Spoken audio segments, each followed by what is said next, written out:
But so you have this amazing paper about hunger as a guide and an ally and how that applies to hunger with food, but really for anything, any kind of hunger that we have. And we have so many genres of like hunger, desire, yearning as people. And you mentioned indulgent shame in the paper. I think, okay, so yeah, you're talking about in eating disorders. And I think this just applies much more widely than eating disorders. So there's like, um, it says in an eating disorder, one common distortion is deprivation through isolation and restriction, polarized with indulgent shame or frantic binging.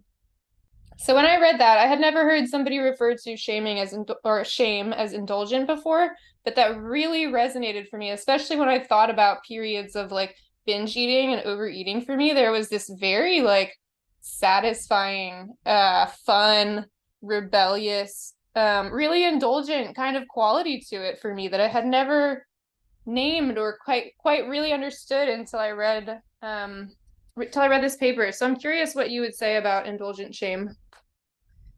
Yeah, I mean, I think there's a way that like we can binge on punishment. Yeah. So there's a way that like because shame is dictating our sense of self and identity as being metered out or mitigated by certain bad qualities or things that we think have to stay hidden or at bay, many of which are our more primal desires, then often, wait, I'm getting information. um, I'm going to say what I'm going to say and let's see if it still wants me to do that. Often what will happen is that we'll try to consume the shame as a way to try and like tamp down the eroticism that starts to come in.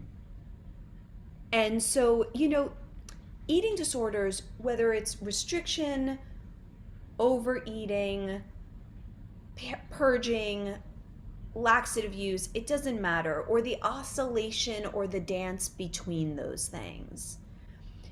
It's an attempt always to keep at bay and to indulge the erotic itself. And we don't talk about eating disorders this way. But the reality is we're trying to fucking lasso her basically there. And then we feel this sense of heightened state from that lassoing. Like we did it. We got the thing that's uncontrollable in control. And so there's this euphoria that comes with that. But then the problem is that euphoria doesn't last because it's not really based on actual natural order or movement. It's based on falsely lassoing or harnessing something that is wild by nature. And so it's the conquering of that wildness that we become so deeply addicted to. And we often do that because we are responding to the way that our original nature got hampered and lassoed at a very young or even pre birth stage by our lineage. So we're pissed about that. So now, because we feel impotent about having been able to have agency within that, we're going to go do it to ourselves.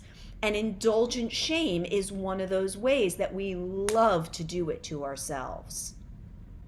Yeah, I find in myself there's this really interesting relationship with power in there where it's like Yes. you're just so used to that abusive mentality and like especially for somebody who absorbs a lot of that and doesn't want to perpetuate it against other beings, there's this feeling of like someone's got to get fucking abused here and it's I'm not gonna so it's gonna be me. And That's there's this right. feeling of like almost like getting separation from the part of yourself that you're abusing, that you're getting away with it or like getting it Yes. for free or something. You know what I mean? I know exactly what you mean. I know exactly what you mean. And it's that sense of like agency, like you said, power, that like we have felt powerless at our base. And so this is what that is reacting to. And getting power back online is actually the whole dance of spirituality. It's the whole dance of emergence or awakening, which is that when you have an awakening or an emergent experience or experiences, you are now dancing with larger powers than the personal self. And when that happens, every fucked up pattern that you have around power is about to get like lamplit by the sun. And this is why people go into those experiences innocently, thinking that they're trying to heal and finding that they are super messed up afterwards because their whole wiring and architecture around power is through a lens of systemic oppression. It's ordered in that way. It's not just that it's interpreted that way, the actual order energetically has conformed. That is hugely important.